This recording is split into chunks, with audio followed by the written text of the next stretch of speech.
kọ́ni lẹ́kọ̀ọ́ ká fòye ayé yẹra wa ká dára wa lára yá òun ò gbẹ́yìn níbẹ̀ o àwọn lọ́gà náà díẹ̀ funfun lágbá díẹ̀ orí ni wọ́n ò lè dì í ẹṣin tó ṣíwájú ló gbapò kíní náà ńlá lára táàdá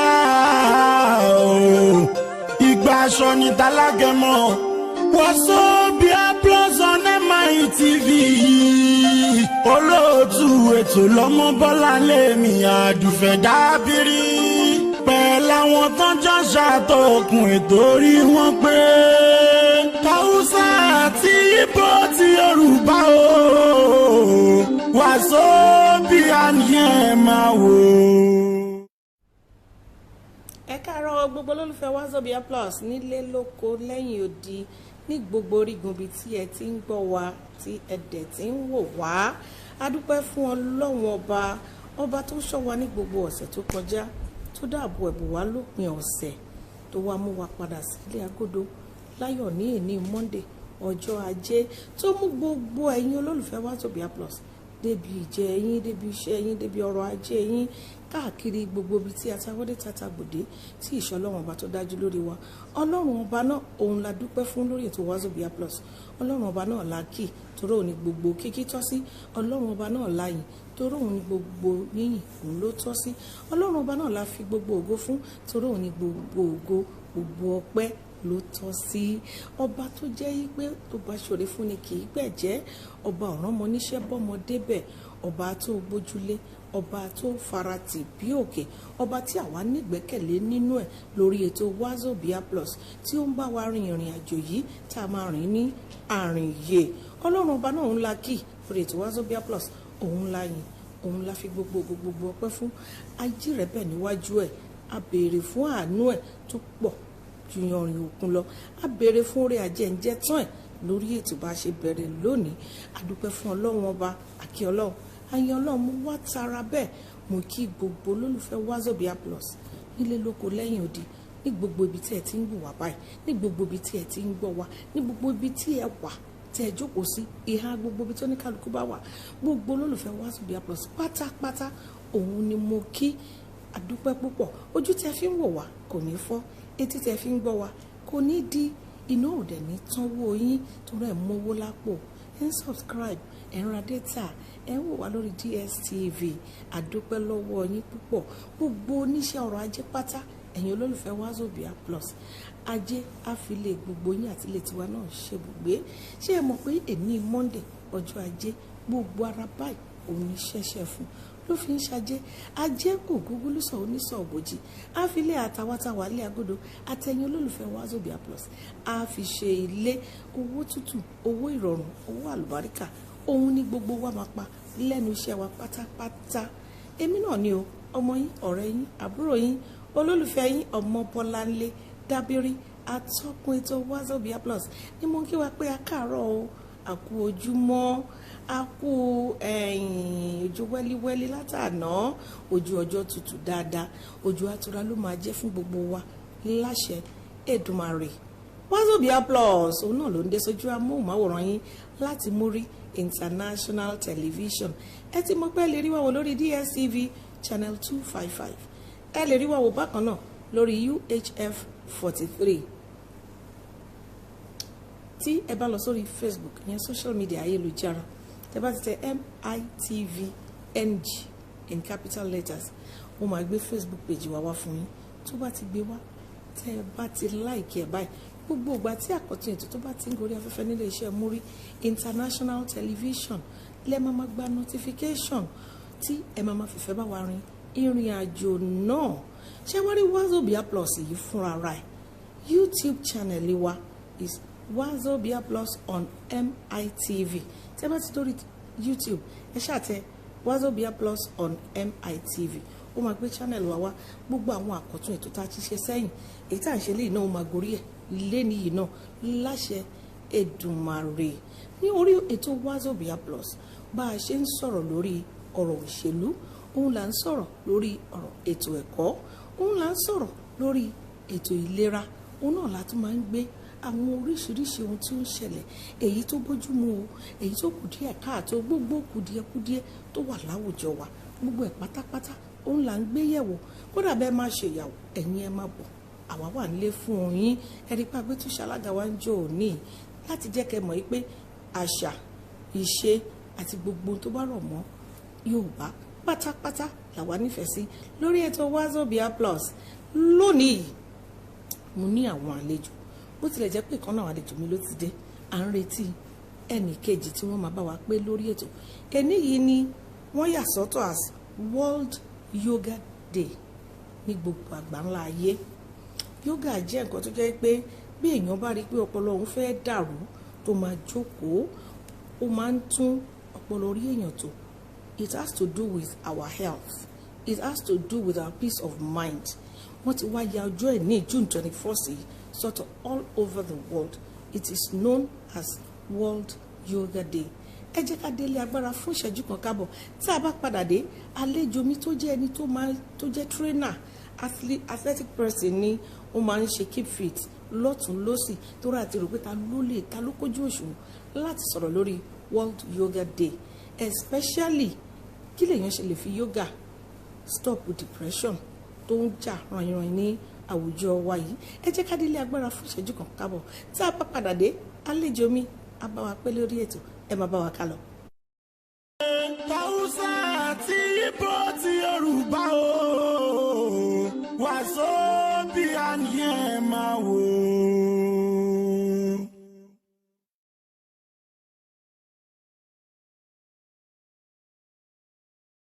Hausa àti Igbo ti Yorùbá o, Wazobia ni ẹ máa wò.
Alátìlẹ́yìn ọba tí kì í lójú tì ní, mẹ́ẹ̀mà lè ṣe o, kémi máa ṣàìjíjó ọpẹ́. Hausa àti Igbo ti Yorùbá o, Wazobia ni ẹ máa wò. Ṣìtì.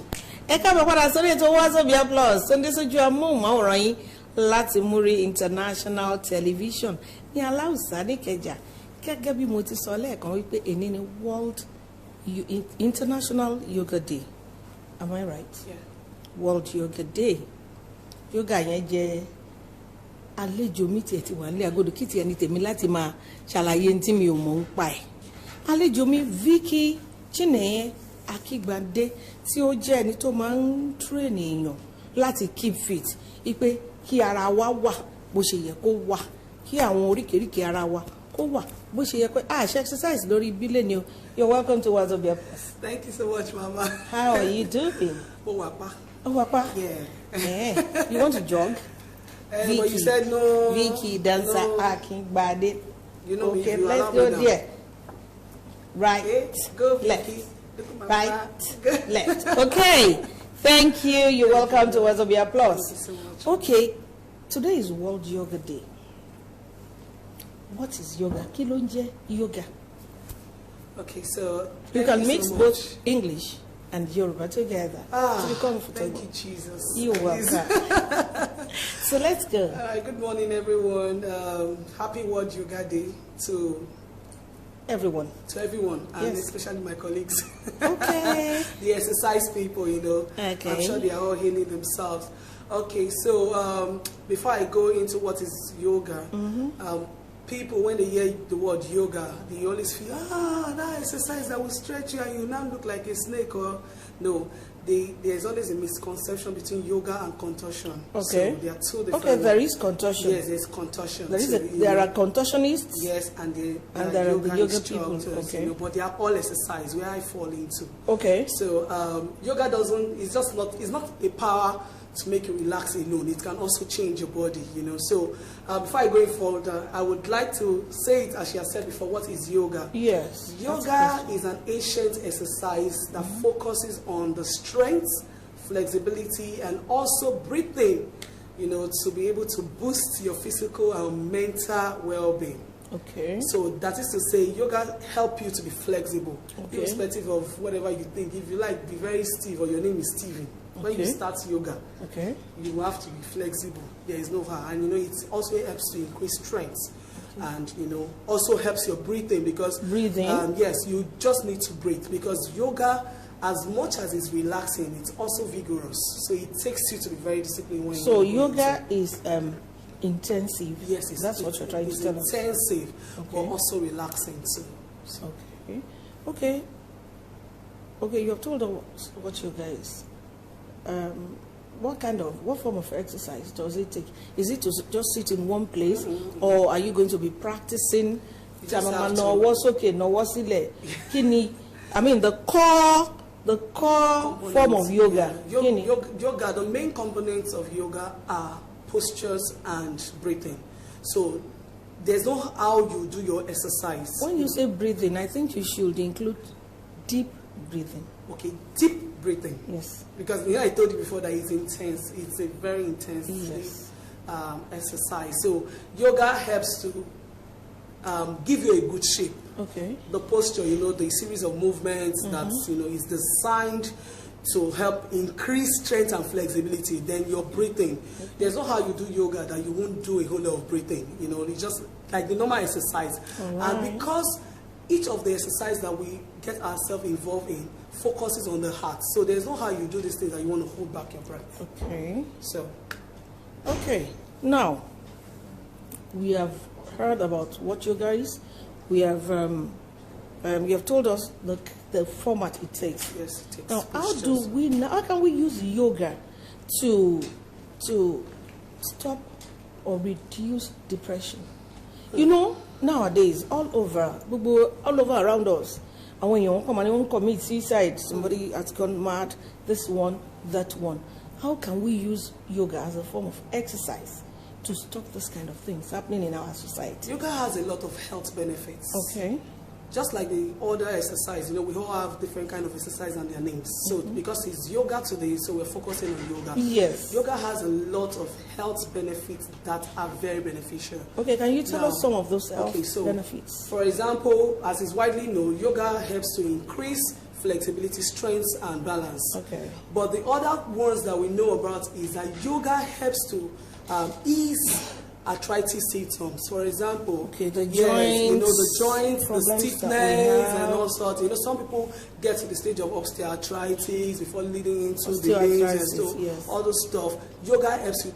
As you get involved in yoga exercise, don't forget that you are also helping your heart region, because whatever we are doing has to be cardiovascular too. Okay, cardiovascular, Then yes. number 2, which is the heart. Yes. Then the other part of the health benefit is that yoga helps, which is very significant. There's no how you do yoga that you will not get that benefit. Okay. It helps to relieve back pain. A lot of Good. people have, Because I brought a doctor the other day and he was talking about lumbar Yes. sclerosis. Yes. I hope I pronounced it well. This form form of exercise is very important for the back, because if you allow me, definitely you're going to give us one or two demonstrations. Yes, please do that. So for example, there's no how you want to do yoga. It takes you your normal body posture. Okay. Now, for example, you want to walk. This is you turning this way, but also trying to stretch your back. So you give a form, which is the posture we're talking about now. Okay, is this yoga now? This is yoga. Okay. This is me. Okay. My knee is facing this way. Okay.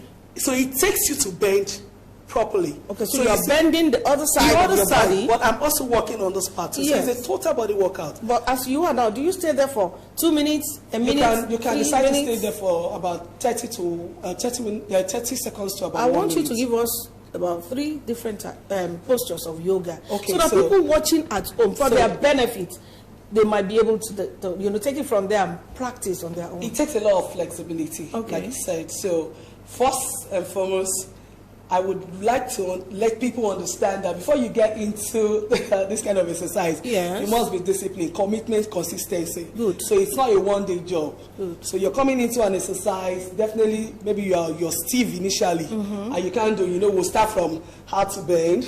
So you start this exercise. You can take this one for maybe 3 to 4 classes for you to get yourself. The 3 to 4 classes could span how many days? That's like twice in a week. Twice in a week. So that's about 2 weeks in a month. Okay. And then you start moving into the intensive part of the exercise. Okay. So for example, you're beginning to take the flexibility, taking it up, increasing the strength to stretch, So with yoga, you do a whole lot of stretching.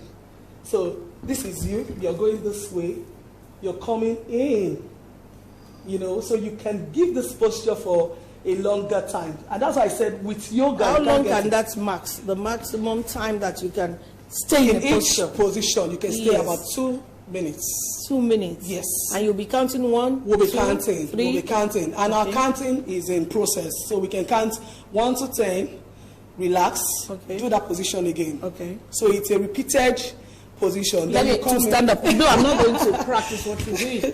But let us keep talking about it. Okay. Now, the one that can help the joints, stiff joints. Okay. What kind of exercise? That's you need to squat. You need to come Please down. do that. I'm not going to squat, but you do it so that people can see it. Okay, it's so very essential. I was talking about how you start with the flexibility part, where you go stretch, then you come, going back to the toes.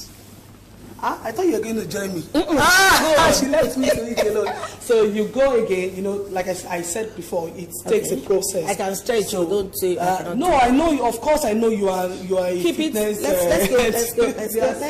So you go that way. You come in. Okay. Then the next part is that you're coming down to squat. Squat. Because you're working on this. Let me try it too. And the more you do this, you'll be hearing sounds. Now. You've to squat is the one I want to see. Okay, so this is you. Okay. Coming down. Okay, let me face you. Okay, so go. Let me see your hand like this. So it's a position. You're going down.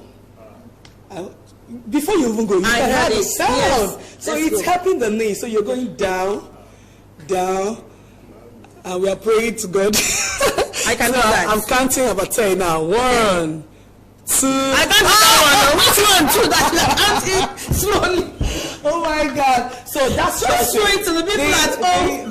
The commitment to this thing matters. You must have just told yourself that I know I am going to. Before we stop the exercise, the one that can correct the lumbar, whatever that the doctor mentioned the other time. Of course, what kind of form of yoga exercise is that? The position I did before helps the back. You're talking about the spinal cord, the back. Do it again. Take it again. So we're going stretch. You bend into this form. And you stretch.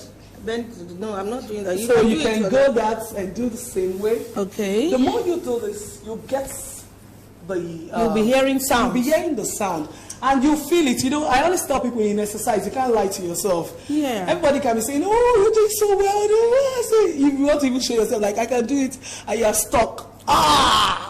Okay, so sit. And now the next question I'd like to ask before we round this off is yoga as a form of exercise.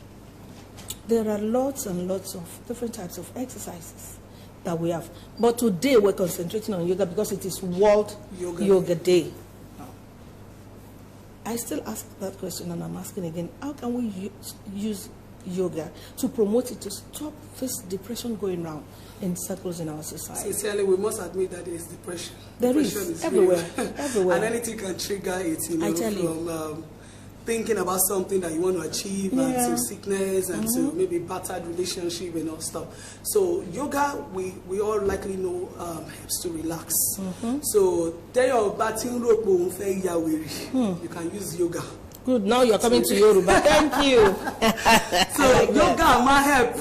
Whatever we depressing thoughts. Depressing thoughts. So Thoughts. what you just need to, because now this is another thing. Yoga brings harmony between the mind and body. So when you are feeling depressed, because it releases stress too. Stress can be triggered. So when you're feeling too much about life, or you're getting frustrated and all stuff, why don't you just go feeling overwhelmed? Sit down, meditate. Some people can even start using it as prayer. So for example, sitting, I don't know. You can do that. So sitting this way, this is my position. Okay. Not everybody can get this position. Wow. And I'm sitting in this position for as long as I can. Or can you So do I this? do this, like Heavenly Father. No, we can get that. We pray. Muslim way can do this. So you can sit like this. Yes. Giving I'm seeing some people trying to do this form of No, exercise. no, but no, please, no, discipline. yes. You must have done a whole lot of exercise to achieve it. This even helps the knee. Okay. So it's a total exercise as you are like this and you are meditating. Oh, sometimes help. you even zoom off. Some people, when we're having the exercise, you see me, I've had time that I have to tap my client like, Ma, I hope you're not in another realm. Please come back. You know, in that part, you are beginning to come back to yourself. You find out that when you come back to your senses, everything about you is rejuvenated. You are refined. So the beauty of yoga is that it helps you to relax. And now, this is another thing that we need to understand. Because it has the power to relax. In so doing, it also boosts your sleep. Good. It helps you to sleep. Because lack of sleep actually can lead to mental imbalance. Yes. When you are supposed to sleep 8 hours, be wakati mejo, at least minimum, and then you end up sleeping 2-3 hours. Gradually, anyhow, you are balanced. You can. So, how often can you practice yoga? For somebody who finds it hard to sleep now, so that also relax gbogbo system 2 to 3 times in a week, I would really advise you to in the evenings. In the evenings, that's if you are too busy that you have to get out very early. Sometimes you have to do it in the morning. See, because yoga is a kind of serene exercise, you know, you just have to, it has to be quiet. So do you train people? I mean, do you conduct yoga exercise rather for yoga? For people. Okay, yes. So in Stay Fit with Vicky, it's different exercises and dance sections we do. So I have yoga instructors in Stay Fit with Vicky. Every exercise, I tell people it's not everything you can do. Even if I know how to do it, I still get to have people who are really specialists in that field. Good. You understand? Good. Very important. I am an aerobics instructor. Aerobics is the mother of exercise. I said it the last time I came here. Yes. It means that it gives birth to. I like that one that will be dancing. You know, so it gives birth to all other exercises. It gives birth to all other exercises, but you know, because someone was even asking me, is yoga aerobics? I can even say yes, because you know you do a whole lot of breathing and all those stuff. So, but in Stay Fit with Vicky, we have different instructors for different sections. Okay, thank you so much. Vicky Akingbade has been our guest. Today is World Yoga Day, and we have been talking about the kind of exercises that we can engage in to relax our whole system. Yes. We thank you so much for coming on the program, at least to mark the day. I'm sure the viewers at home, they have learned one or two things. I will leave this word. With yoga, it's more energy, greater mood. Thank you. You can hear from her. With yoga, more energy, greater ẹ̀yin èèyàn wa ń lé ó dáa ká máa ṣe exercise gbogbo body wa. Yoga tá a dẹ̀ ń sọ èyí tó jẹ́ pé èní jẹ́ World Yoga Day, one form of exercise ni tí ó máa ń jẹ́ kí èèyàn má ní èròkérò lórí, torí pé tí gbogbo nǹkan bá ti overwhelm èèyàn lọ́tún lọ́sì àbóyá iwájú ò ṣe lọ ẹ̀yìn ò ṣe pa téèyàn bá bẹ̀rẹ̀ sí practice yoga yìí, number 1 ó máa ran heart ẹ̀ lọ́wọ́, number 2 mental state of health ẹ̀ á balance ẹ̀ out, á relax gbogbo nerves ẹ̀, especially ẹni tí ò bá kí ń rí oorun sùn.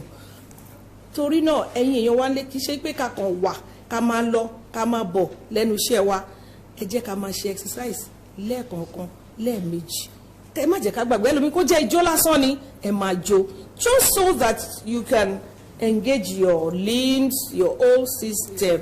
Yes, thank you so much. We appreciate you, and I hope that when we call on you again, you'll honor us with your presence. I will.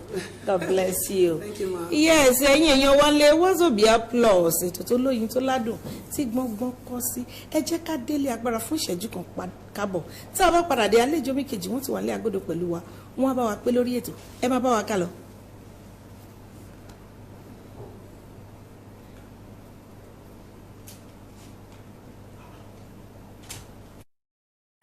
Hausa àti Igbo ti Yorùbá o, Wazobia ni ẹ máa wò.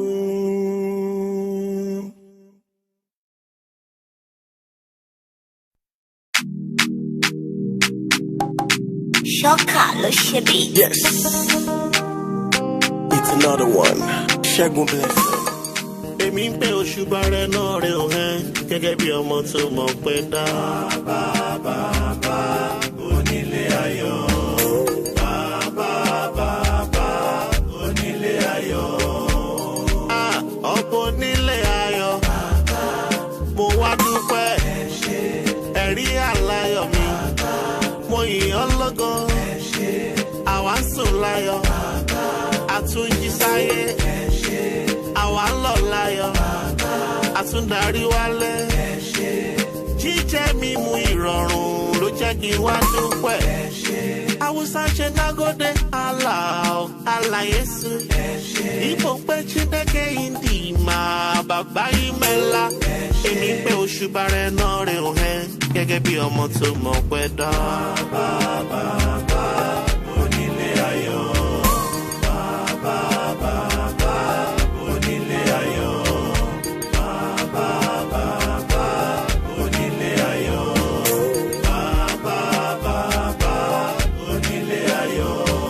I count my blessing and I thank the Lord for all He has done, and I still want more. Gone are the days when I worried about Kilama, check Kilama, Mo Kilama, Wabura, you will leave. Check me how now, flexing and balling. Oluwa lo ṣe yìí. Bóyá gbogbo ẹ̀dá tó bá mọ núrò tó máa ń dúpẹ́. Ẹ jẹ́ ká jọ gbé igba ọpẹ́. Torí tó bá pẹ́ ló máa ń pẹ́. Pẹ́pẹ́ ni pẹ́pẹ́ mọ́rí adúpẹ́. Ó sì wá já sọpẹ́. Bàbá onílé ayọ̀. Bàbá onílé ayọ̀.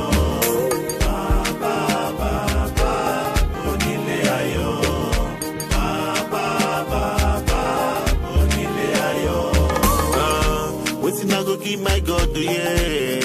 I fall in your prayer. Because if you know they for me, oh yeah. I for don't pay me. See all my enemies got that ball. One look, go. Then they say that they talk send me for my life, yeah. I no go free make them. But because Papa they for my side, they will no fashion shall prosper. So waiting I go give my God now. I fall in your prayer. Òṣùbà rẹ̀ náà rẹ̀ o. Òṣùbà rẹ̀ náà rẹ̀ o. Òṣùbà rẹ̀ náà rẹ̀ o. Gẹ́gẹ́ bí ọmọ tó mọ̀ pẹ́ dá. Bàbá onílé ayọ̀. Bàbá onílé ayọ̀. Bàbá onílé ayọ̀.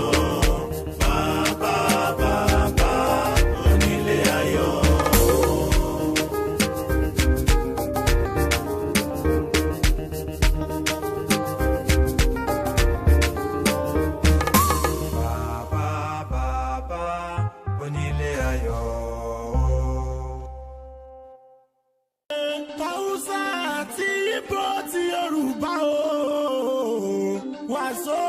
àlàáfíà ni ẹ máa wò. Ẹ káàbọ̀ padà sórí ètò Wazobia Plus tó ń dé sí ojú amóhùnmáwòrán yín láti Muri International Television. Àlejò bí kejì wọ́n ti bá wa pé lórí ètò. Ṣé mọ̀ wípé ní kòpẹ́kòpẹ́ yìí ni a gbọ́ ìròyìn wípé HAJJ tún sí mọ́ ní ọdún yìí. Ẹ má gbàgbé pé ní ọdún tó kọjá nítorí COVID wọ́n cancel HAJJ náà ni. Lọ́dún yìí náà torí COVID-19 yìí náà ṣe ni wọ́n tún wá cancel HAJJ yìí. Àwọn èèyàn á dẹ̀ fẹ́ gbọ́ kí ló ṣe lọ, kí ló ṣe ṣẹlẹ̀. Làwa lọ bá àwọn ọ̀gá wa Honourable Alhaji Ahmad-Abdulahi Jebe ní àlejò kán kúkú wá sórí ètò ká lè béèrè ìbéèrè tó yẹ ká béèrè kẹ́yìn tẹ́ wà nílé náà kẹfẹ́ ti gbọ́ bí iṣu ṣe kún bí ọ̀bẹ ṣe ṣẹ́. Assalamu alaikum sir. Wa alaikum salam wa rahmatullahi wa barakatuh. Ẹ káàbọ̀ sórí ètò Wazobia Plus. Thank you so much. Adúpẹ́ tá a pè yín tẹ́ jẹ́ wá. Thank you so much. He is actually the special advisor on Islamic matters to the Lagos State Governor. You're very welcome, sir. Thank you for But I need so yibo. Púpọ̀. Rárá. Okay, yeah, we try. Ẹ gbórúkọ yín ni Jebe Abdullahi Ahmad.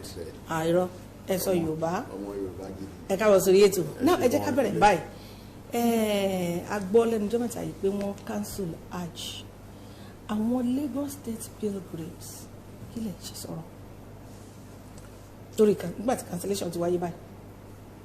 Okay. Assalamu alaikum wa rahmatullahi wa barakatuh. Gbogbo léwu. Alaikum salam. Ṣé àlàáfíà la bá yín? A dúpẹ́ fún Ọlọ́run. Alhamdulillah. Ṣé mọ̀ pé gbogbo nǹkan t'Ọlọ́run bá ṣe náà ló ṣe. Nǹkan tí kò bá ti ṣe kò sẹ́ni tó lè ṣe. Bẹ́ẹ̀ni. Ọ̀rọ̀ HAJJ is one of the 5 pillars of Islam. Òpó márùn-ún ni òpó ẹ̀sìn Islam. And one of the obligatory gbogbo ẹ̀ ni ó wà obligatory. Bẹ́ẹ̀ni. But only last obligatory part of that pillar.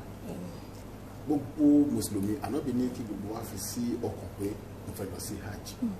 Kémi náà lè pé òpó ẹ̀sìn Islam márùn-ún.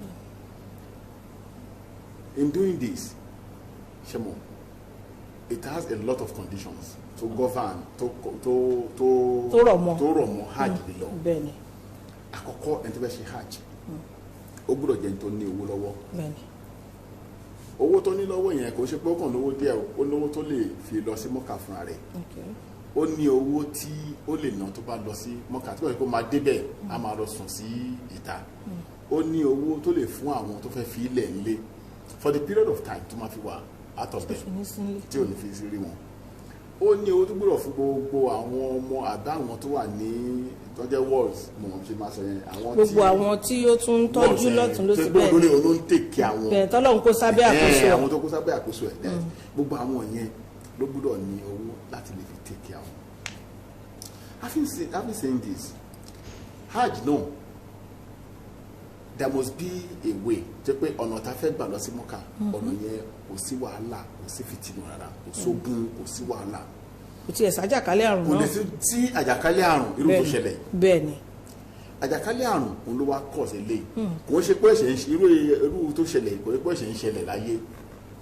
Ní 1996 I remember vividly a wà lórí Nigerian Airways 1996 we boarded in Kaduna. Àwa ní flight wa dé Saudi ó dé Jeddah last tí wọ́n fi ní pé ká má wà fún is it 96 meningitis no yes 1996 meningitis cerebral spinal meningitis spiral meningitis olóṣèlú ń gbà yẹn. That year you observe many of Nigerians pilgrims could not perform HAJJ. So irú ẹ̀ ti wáyé rí. Ó ti wáyé rí. So ti COVID-19 yìí náà. Now nígbà yẹn ṣẹ́ríkìdí yẹn cerebral yẹn taba nígbà táwa nù plane nsìn kan náà jókòó báyìí ẹ kò máa rí wọ́n ti yọrùn báyìí tó ti lè ọrùn ẹ bá ti lè kàn bí báyìí kò sí ẹni tí kò ní yírùn cerebral spinal meningitis that is spinal like brain ní kíní yẹn ó dì mọ́ mo ń ṣe doctor olóò but based on the experience we have there. Àti àṣàlàyé tó ń ṣe fún yín. Àti ìkọ́ tó ń sọ fún wa tí kílẹ̀ bá ti mú ọpọlọ báyìí ó máa lọ sí brain àpò gbogbo ara wa ìpátápátá ẹ̀yìn ní gbogbo vessels tó gbé gbogbo ẹ̀ lọ ẹ̀yìn ní gbogbo ẹ̀ ti wá. Ẹ̀rí pálàyé tí ẹni tó ń sọ̀rọ̀ exercise sọ ní ìsìn ó sọ̀rọ̀ ẹ̀yìn bẹ́ẹ̀ ni. Tẹ́ bá wo ebi o ẹ̀wọ̀n yẹn mọ̀ tẹ́ àfọkàn sí ẹ̀mí ẹ̀yẹ mọ̀ gbogbo gbogbo orí wa kínkín mo fẹ́ ronú mo fẹ́ sọ̀rọ̀ ẹ̀yìn ni gbogbo ẹ̀ wà gbogbo tissues yẹn wá gbogbo àwọn vessels tó gbé kíní yẹn wá ẹ̀yìn ni gbogbo ẹ̀ wà. so 96 ìyẹn ni ó stop wọn ní hajj many could not perform though some goes but àwọn kan ò lè ṣe nígbà lọ́dún náà. subsequently a ti padà sí hajj ẹgbẹ́ tó gbàgbé àti ti gbàgbé ẹ̀ ó dà kó ń bá gbèsè ayé lọ. 2020 hajj stop náà.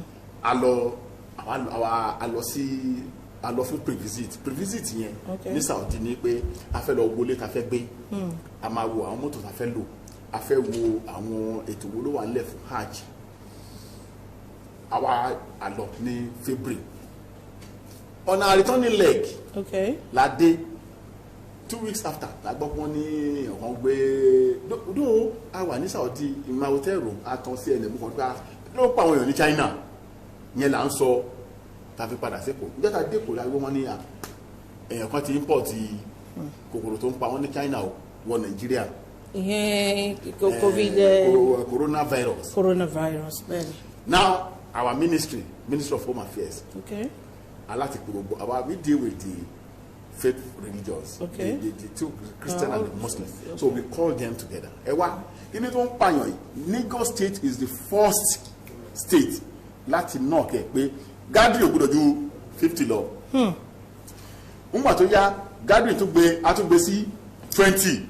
That was when the federal government now announces in March 29 pé ẹ wá o àwọn knock down.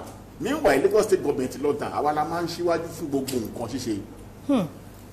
àjùwà náà Lagos State 2020 nìyẹn láti dáàbò bo àwọn èèyàn wọ́n má lọ forí kó àjàkálẹ̀ àrùn yẹn. 2021 bẹ́ẹ̀ni gbogbo procedure pátá let's governor has done everything. Governor ti fún alápúfà welfareism everything láti ṣe gbáyìn waiting for Saudi Arabia to clear the way. pé ó yá o ẹ máa bọ̀ ẹ wá ṣe hajj. ẹ wá ṣe hajj Nigeria nìkan kọ́ ló ń ṣe hajj. bẹ́ẹ̀ni the whole world ló máa ṣe hajj. all over the world. in the process tá à ń dúró de wò Saudi Arabia náà àwọn náà láti gbé a máa pe kíní kan ní Zoom meeting. tó máa ń ṣe lórí bẹ́ẹ̀ni látìgbà tí kíní ìṣẹ̀lẹ̀ náà bẹ́ẹ̀ni ọ̀pọ̀lọpọ̀ meetings kò sí pé wọ́n stop iṣẹ́ bẹ́ẹ̀ni à á ṣe Zoom à á kọ́ wara wa ní ẹ̀kọ́ àwọn tó ń lọ sí secondary school àwọn ọmọ iléèwé náà ara tap fún wọn ìwà wà nílé tíṣà máa kọ́ ẹ dóò kò ní dàbí ojúrojú o bẹ́ẹ̀ni but ìyẹn ó tẹ̀ tún jẹ́ bí at least wọ́n fi ń pass necessary message táwọn èèyàn now information the whole world now go on Zoom ṣẹ́rí Lagos State we are in federal. No, Lagos is under federal government. Bẹ́ẹ̀ni state ni wa. Under the federal. We have Ogun State, Osun State, gbogbo state ni gbogbo wa. There's a national body to direct Hajj. A máa ń pè wọ́n ní National Hajj Commission. Bẹ́ẹ̀ náà ni Christian o NCPC là ń pa wọ́n yẹn National Christian Pilgrims Board Commission. Àwọn náà wọ́n wà ní Abuja. Ṣé National Commission yìí àwọn ni wọ́n láti àwọn non access àti lè bá everybody sọ̀rọ̀. ẹ ṣe fún mi ìṣẹ́jú kan ẹ̀yin èèyàn tẹ́ ń wò wá nílé ẹjọ́ tí ẹ bá ti fẹ́ pè wọlé ẹ bá wa yí volume television yín sílẹ̀ o ìpè tó bá ti wọlé tí volume television bá ti wà ńbẹ̀ máa gé ìpè yẹn ni mi ò ní gbà wọlé ẹ ṣeun. now national body yẹ kí n kọ́ tí mo sọ lọ. bẹ́ẹ̀ni sir. nígbà táwọn national body wá àwọn wọ́n zoom pẹ̀lú wọn wọ́n láti fà wá state náà sí a ṣe meeting initially Iran wọ́n ní Saudi Arabia ò tó bẹ́ẹ̀ o láti knock hajj because àti gba vaccine. ẹ káàárọ̀ sà ẹ káàárọ̀ sà yes sir orúkọ yín àti ibi tẹ́ ti ń pè wá sà. ẹ̀yà Prince Owóyẹmí ló ń sọ̀rọ̀ mà.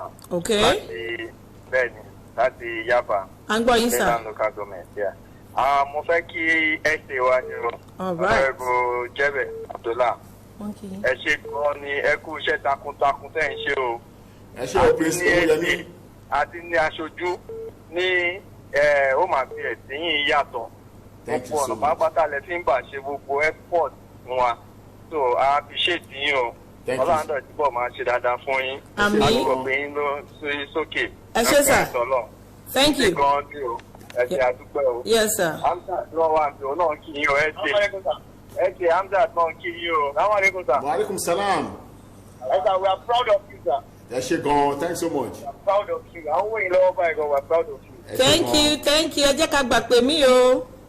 Now, national body, we want to invite our states, you know. Okay. So we should go on Zoom.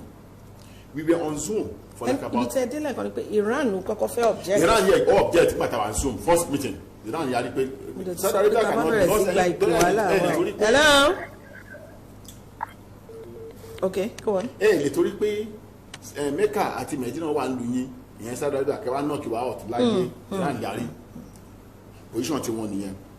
But in the process, India, kini e kon trigger in India ni. Again. A lot of people die in a day. India record over 3,700 people that are dying. Only one sílẹ̀ báyìí ni. Wow. Yes, in a day in India. Hello. Ẹ káàárọ̀ sir. Ẹ káàárọ̀ ma. Orúkọ yín àti ibi tí ẹ ti ń pè wá jẹ́ bá wa sọ̀rọ̀ sókè. Okay, ẹ máa nìṣó ní. So, nígbà tí kíní ẹ̀ tí wá rí bẹ́ẹ̀ yẹn, Indonesia back out. In the Zoom, wọ́n sọ pé àwọn táwọn àwọn ní wá. They now wrote officially after the meeting. Okay. They wrote officially to the government of Saudi Arabia pé ẹ wá. Indonesia pilgrims are not coming this year. Kọ́ ìrora yọ̀ǹda àwọn. Bangladesh, wọ́n náà náà ní wá. So many countries follow suit. India too, they said àwọn ní wá. Started excusing themselves from the gathering.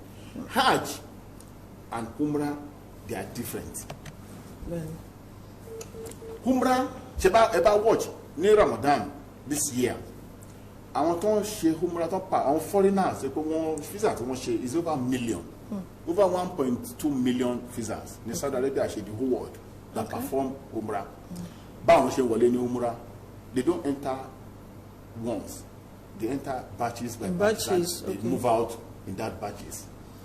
In Umrah, haram nìkan lè máa lọ ẹ̀yin bóyá ẹ̀yin 500 lẹ́dẹ̀ yìí ẹ̀yin 500 pé lè máa lọ síbẹ̀ ẹ̀yin 500 bá wà níbẹ̀ ó mọ̀ wá skántà ni ẹ̀ lè mọ̀ pé ẹ̀jẹ̀ nígbà tí bóyá ẹ̀yin faragúnra yín tẹ́gbẹ́ ẹ̀yin 500 ẹ̀ wọlé ẹ̀yin 500 yìí ẹ̀ ní ní access sí haram yẹn mọ́ tó máa fi lọ lè ní.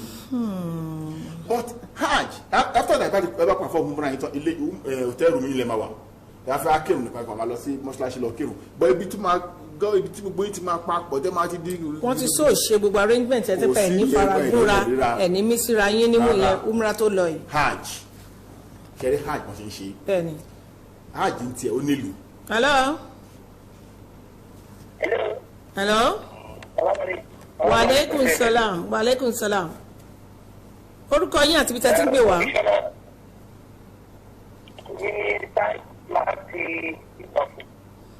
Ẹ jọ̀ọ́ àgbọ́ yín dáadáa. Táíwò láti Ìbàfò. Táíwò láti Ìbàfò à ń gbọ́ yín. Ẹ béèrè wọ́n ń gbọ́ yín ẹ béèrè. Àwọn tó ti wá sọ pé ṣé wọ́n dá wọn padà fún yẹ̀ yìí àbí. Ó dáa àwọn dá yín lóhùn. Wọ́n dá yín lóhùn. Ìbéèrè tán béèrè ni pé àwọn tó ti sanwó ṣé wọ́n máa dáwó wọn padà fún wọn ni. Mo ń bọ̀ nǹkan tó jẹ́ kan lọ sí hajj kó tó kan wó ṣàpò àfẹlọmọkà ni. Bẹ́ẹ̀ni. nǹkan tó wà jẹ́ kẹ́ lọ ìyẹn lẹ́gbàjẹ́ wà lọ́mọ àwọn kan owó sísan. àwọn máa wo àkókò fi taratara bá wa ṣọ̀rẹ́. èmi wà gbọ́ náà gòmí ṣe rí hajj yẹn ìlú náà ti lọ ń ṣe ó nílùú tiẹ̀ kò ń ṣe Mẹ́kà kò ń ṣe inú ìgboro Mẹ́kà kò ń ṣe ìgboro Mẹ́dínà tó bá ti di 8 Zulhijjah the 8th of Zulhijjah everybody máa kúrò ní ìgboro Mẹ́kà gbogbo owó tó wá ṣe hajj o àìdá owó láti ní òbájọ́ ọmọ ìlú fẹ́ ṣe hajj gbogbo yín láti jáde kúrò nínú ìlú wọ́pátá ẹ lọ sí gbòòrò ẹ lọ sí ìlú tó ti ṣe ìlú tó ń ṣe ẹ̀ náà pé ní mọ̀ṣáhìr hajj city ibẹ̀ ni gbogbo yín lọ ṣe níbẹ̀ yẹn múná abẹ́ tẹ́ǹtì ni kò ṣe no controllable area. So they won't be able to make people comply with the COVID guidelines. protocol ẹ lè ṣe lájẹ. Okay. 2 ní àràfà kò sẹ́ni tó lè ṣe COVID protocol mbẹ́ and you will be here you be in that place for 5 good days fún odidi ọjọ́ 5 lè máa lò níbẹ̀ ọjọ́ 5 yẹn sọ wọ́n ti bẹ́ẹ̀ lè ṣe. Hello. Ẹ káàárọ̀. Hello ẹ káàárọ̀ orúkọ yín àti ibi tẹ́ ti ń pè wá. Ẹnì sójà rẹ̀. Now ṣe rí lẹ́yìn ìgbà tí ìlú nǹkan tó fà á sọ́dọ̀ ẹ̀fẹ̀ pé kìíní kò tí ì kásẹ̀ lẹ́tàn pátápátá. So it's better ká wojú ẹ̀ ẹ jẹ́ ká gba second dose. tá à ń gbà lọ lọ́wọ́ náà ní Nàìjíríà pàápàá. tó wá gba second dose wọ́n tó wá gba first dose gan you are secured. Okay. Now gbàgbà wa ń ba lọ bẹ́ẹ̀ tó ń ba gbọ́ ẹ̀ lọ everything lọ ọ̀nà hajj. Lagos State government now our will okay kò ní dáa. Initially we started our weekly enlightenment. I think preparing them for hajj before the knockout. Now lẹ́gbàá tó wá knockout we now call them back. Okay. Àti gbogbo pilgrims water wọ́n knock hajj o is no problem. If you have a money, a lot to work by second dose, which we did on Saturday at Ano. Okay, good. Now, we want to second dose, listen. Gbogbo ẹni tó fẹ́ bá Lagos State government lọ. Okay, wọ́n ti gba second dose náà. Okay. Okay. Now, in the whole federation, kò sí ìlú tí ó tì fún àwọn, kò sí state tó tì fún àwọn pilgrims ní second dose. Hello. Ẹ káàárọ̀ sir. Ẹ káàárọ̀ máa o. Yes, orúkọ yín àti ibi tẹ́ ti ń pè wá. Orúkọ mi Sunday Taiwo. Okay, à ń gbọ́ yín sir. Nǹkan tí mo ní kí n bèrè ni pé ṣé wọ́n ti dá àláwọ̀ káwọn ti gbà bí wọ́n lọ mọ́. Ó dáa. Àbáwọ̀dá àwọn tó ti sanwó báwọn ti máa rí wọn gbà padà. Ó dáa, wọ́n máa dá yín lóhùn, òun náà ń dáhùn lọ́wọ́ báyìí. Okay ma. Now, báwo ti wá di pé gbogbo wọn ṣe é ṣe àwa fẹ́ converge wọn padà. Okay, ẹ máa pe gbogbo wọn padà. Yes, governors are giving us instruction. Okay sir. Before the end of this week. All right. All the paid pilgrims. Gbogbo àwọn tó sanwó tó fẹ́ bá Lagos State ìrìn àjò àjì. 2019, okay. 2020, 2021. Okay. Everybody am a converge one. All right. So the day will be announced very soon. Maybe tomorrow or next. Okay. So I'm a converge. Before the end of this week runs out. Everybody will now come out and say, there's a process. There's a process you use, and there'll be a process for you to take back your money. Nǹkan tí mo wá fẹ́ sọ torí àsìkò ó ní pé tí ẹ bá ti wá fix ìjọ yẹn tí ẹ ti ní bóyá fóònù táwọn èèyàn lè pè ó ẹ fẹ́ bá wọn sọ̀rọ̀ ẹ máa ní láti tún padà wá láti wá tún sọ wípé ìjọba yìí gangan là ń ṣe convergence ẹ mọ̀ pé à ń pass information sí àwọn tó ń wò wá nílé. wọ́n tẹ̀ máa mọ̀ àwọn tó tẹ̀ sanwó mọ́kà wọ́n máa mọ̀ because there's a way we pass message to them. Good. Gbogbo wọn converge wọn níjọ́ Saturday. Bẹ́ẹ̀ni tẹ́ sọ pé wọ́n gba second dose. Wọ́n gba second dose àtàná. So we have a way we communicate to them. They know they too have a way of reaching out to us. So. Ẹ ṣeun púpọ̀ àdúpẹ́ ṣé mọ̀ yí pé béèyàn bá ń ṣe nǹkan tíjọba bá ń tiraka lórí nǹkan a gbọ́dọ̀ jẹ́ kí àwọn èèyàn máa mọ̀ pé ìgbésẹ̀ tí ìjọba òun ló bí ìjókòó yìí nítorí pé àwọn ẹlòmíì ò lè jẹ́ ìlú òyìnbó ló wà tó sanwó fún ìyá ẹ̀ àti bàbá ẹ̀ tán jẹ́ àgbàlagbà the only avenue tán lè ní ni láti gbọ́ information pé wọ́n ń sọ̀rọ̀ lórí ẹ̀ o ìjọba kì í ṣe pọ́n dákẹ́ o ìgbésẹ̀ tán ń gbére o òun ló bí èyí tí àfikún báyìí ní ọ̀pọ̀lọpọ̀ ọ̀rẹ́dẹ̀ àti pick up wọn ọ̀rẹ́dẹ̀ àti. Ẹ mọ̀ pé tí wọ́n bá gba owó yẹn ó lè bọ́ sí nínú. ẹlòmíràn lọ mọ̀ because ẹni tó fi over $1,300,000 like $1,300,000 ló san ló fi sanwó hajj tó bá ti gbà wáyé tó bá ti lè yọ 1,000 nínú ẹ̀ kò pé mọ́. ó yá ká gbà kankan sí. Hello ìpè yẹn náà ti rí a tètè gbé. Ẹ ṣeun púpọ̀ Honourable Ahmad-Abdulahi Jebe, Special Advisor on Islamic Matters to the Lagos State Government. Ẹ ṣeun púpọ̀ tí a pè yín tẹ́ jẹ́ wa lórí ètò yìí. Àwọn èèyàn a máa ń rò pé wọn ò fẹ́ gbọ́ ohun tó ń lọ ni wọ́n fẹ́ mọ̀ kí ló ń ṣẹlẹ̀ nínú ìjọba.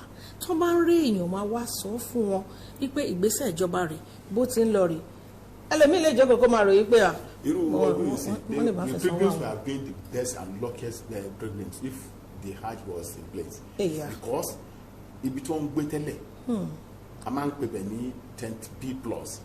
B+ yẹn olótú tẹ̀lé A ibẹ̀ làwọn ọba àwọn president ń gbé. Governors this present government Mr. Babajide Sanwo-Olu has instructed pé tent B+ ní ká lọ gbà fún wọn where the whole place will be rug like this. Gbogbo ẹ̀ pátá a ti ṣe o Ọlọ́run á dẹ́mi wá sí di ọdún tó ń bọ̀.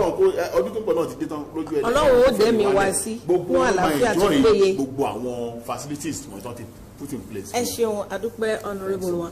Ẹ̀yin èèyàn wá ń lé àlejò mi honourable Ahmad-Abdulahi Jebe tí wọ́n jẹ́ special adviser on Islamic matters to the Lagos State Government. Àwọn ni wọ́n ti wà lórí ètò pẹ̀lú wa tí wọ́n ń ṣe àlàyé fún wa ìdí tí HAJJ 2021 tí kò fi wáyé tí kìí ṣe ẹ̀bi Lagos State Government in any way. Then wọ́n tún ṣàlàyé síwájú sí gbogbo àwọn tó fẹ́ lọ gan ó tún jẹ́ opportunity wọ́n rí lò wọ́n ti gba second dose wọn. Wọ́n dẹ̀ ní àwọn máa pe àpéjọ tí gbogbo wọn máa wá láìpẹ́ láì jìnà. Tí wọ́n bá pe àpéjọ yẹn tán ti fi ọjọ́ sí àátún try best wa láti gbé wọn wá sí orí ètò Wazobia Plus. Ṣé àmọ́ pé àwọn àbí láti kọ́ra wa lọ́gbọ́n ni títí wá di ọ̀la tí àkọ́tún ètò Wazobia Plus tó máa fi máa balẹ̀ gùdẹ̀ sí ojú amóhùnmáwòrán yín láti Muri International Television. Gbogbo ẹ̀yin onílé iṣẹ́ ńláńlá ni o, onílé iṣẹ́ kéékèèké, oníṣẹ́ owó, oníṣẹ́ àdáni, tẹ́ ní nǹkan kan tàbí méjì tẹ́ fẹ́ fi káyé rí, tẹ́ ní advert tẹ́ fẹ́ polówó ọjà, ẹ pè mí sí àwọn ẹ̀rọ ìbánisọ̀rọ̀ tí a nà sí orí afẹ́fẹ́ yẹn, máa gbé ẹ jẹ́ ká jọ dòwò, a ṣe jèrè pọ̀. Wazobia Plus ètò tó lóyin tó ládùn tí gbọ́gbọ́n kan sí níbi tí a ti ń kọ́ra wa ní ẹ̀kọ́ tá à ń dára wa lẹ́kọ̀ọ́. Mo ti sọ níbẹ̀rẹ̀ ètò yìí wípé ẹni tí ó bá rí pé òun ò rí ètò yìí wò ẹ lọ sí orí YouTube channel wa Wazobia Plus on MITV lórí YouTube channel. Gbogbo àwọn ètò tá a ti ṣe sẹ́yìn eléyìí tá a ṣe léyìí náà ó máa gun orí afẹ́fẹ́ yẹn láìpẹ́ láì jìnà títí di àárọ̀ ọ̀la tí àkọ́tún ètò Wazobia Plus máa fi máa wáyé ní ojú amóhùnmáwòrán yín láti Muri International Television. Èmi ọmọ yín, ọ̀rẹ́ yín, àbúrò yín, olólùfẹ́ yín, ọmọ Bọ́láńlé Dábírí, atọ́kùn ètò Wazobia Plus ni mò ń dágbére gbé káfí ire àti ayọ̀ káfí pàdé. Ẹ ṣeun púpọ̀. Ká kọ́ nílẹ̀kọ́ ká fòye ayé yẹra wa ká dára wa lára yá o gbẹ̀yìn níbẹ̀ o. Àwọn lọ̀gá náà díẹ̀ funfun lágbádìẹ orí ni wọ́n ò lè dì í. Ẹṣin tó ṣíwájú ló gbapò kíní náà lára tààdà o. Ìgbà aṣọ ní Tálágẹmọ Wazobia Plus on MITV. Olóòtú ètò lọ́mọ Bọ́láńlé mi Àdùfẹ́ Dábírí pẹ̀lú àwọn tó ń jọ ṣàtọkùn ètò rí wọn pé Hausa àti Ìgbò ti Yorùbá o Wazobia ni ẹ máa wò.